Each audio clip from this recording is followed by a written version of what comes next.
আমি কি দর্শকদেরকে বলে দিব যে শো শুরুর আগে আপনি আমাকে একটা ধমক দিয়েছেন? আমার বিষয় এখন পড়াশোনা করে নকল করা যাবে না। 420 তে আপনি ছিলেন, আবার মানে 840 তেও আছেন। অনেকে মনে করছেন দর্শকেরা যে 420 এর সিকুয়েল হচ্ছে 840। না, সেটা না। এটা সত্য কিনা? না, সিকুয়েল না। ওইটা ওই সময়ের গল্প, এইটা এই সময়ের গল্প। ওইটা তখন 2007-এ ছিল, আর এখন 2025 না 24 চলে। 24 চলে। 24 শেষে রয়েছে আমরা। 3-24 আপনার আরো তো আমার তো মনে হয় আরো 200 আরো 240 যোগ হওয়া উচিত ছিল। ডাবল ট্রিপল হওয়া উচিত ছিল। হ্যাঁ, ট্রিপল না, তাই তো 3-24। 3-24 হয়। হ্যাঁ, তো এরকম আর কি 840 ঠিকই আছে সেই হিসাবে। লাস্ট ইয়ারে নভেম্বরে শুটিং করলেন। হ্যাঁ, ফারুকী ভাই যখন ডাকলেন এই নতুন কাজটি করার জন্য, একটু ওই সময়কার কনভারসেশন একটু জানতে চাই যে কি কথা হয়েছিল আপনাদের, যেটুকু মনে আছে আর কি। না, কনভারসেশন কি, এই গল্প করতে হবে, আমাকে জানালো, ক্যারেক্টারটা বললো, আমি তো রেডি হয়ে গেলাম।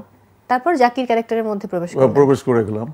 জাকির ক্যারেক্টার নিয়ে যতটুকু বলা যায় দর্শকদের উদ্দেশ্যে, বলা না, এটা স্পয়লার দিতে চাই না। না, স্পয়লার না, এটা দেখার বিষয় আসলে। এখন গল্প দেখতে হবে। এখন কোনো ইঙ্গিত বা কোনো বলে দিলে, ওইটা অল্প একটু দিলেও, মানে একটা বাদামও খাওয়াইতে চাই না, পুরো 1 প্যাকেট বাদাম খাইতে হবে।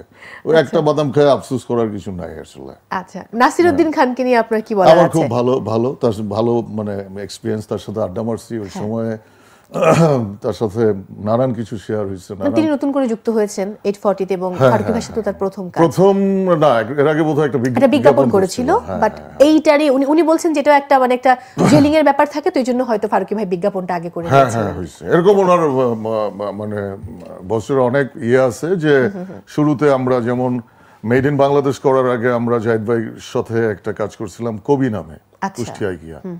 মানে ওইটা একটা ছোট পর্যায়ে করলে একটা টিউন হয়ে যাওয়ার, একটা পরিচয় হওয়ার।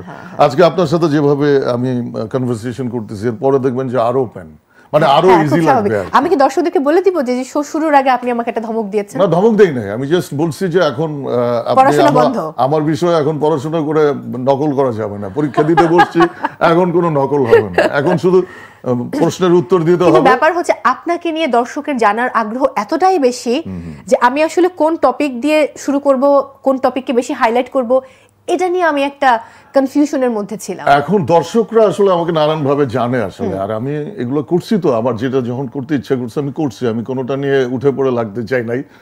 আমি যেটা আমাকে করতে আমি কমফোর্ট ফিল করছি। আমি যেমন আমি ডিরেকশনটা আমাকে টানে না, আপনি আমি অ্যাসিস্ট করছি, কিন্তু আমি ডিরেক্টর হব এরকম কিছু না। আমি জড়াই গেছি কিউরিওসিটি থেকে যে কিভাবে ভিজুয়াল জিনিসপত্র হয়। আসলে আমাদের ছোটবেলার কিউরিওসিটি ছিল কিভাবে হয়। আমরা নানান মিথের সাথে পরিচয় ছিল আমাদের, যে রানিং ক্যামেরা, মুভি ক্যামেরা আমরা জানতাম না, ভিডিও ক্যামেরাও জানতাম না। আমরা জানতাম একটা টার্ম, এটা ছিল, এটা কোথাও পাইবেন না আপনি, কোনো বইতেও পাবেন না। এটা ওরাল রানিং ক্যামেরা, মাঝখানে নায়ক নায়িকার মাঝখানে কাচের গ্লাস দেওয়া থাকে, তারা জড়ায় ধরে না, জড়ায় ধরলেও এখানে গ্লাসটা থাকে। আমরা এইটাই আমাদের কাছে ফ্যান্টাসি ছিল তখন। আমি খুলনায় ওই সময়ে ধরেন 90s এর আরো আগে, মিড 80s আমাদের কাছে এইগুলো ছিল মানে কিউরিওসিটি।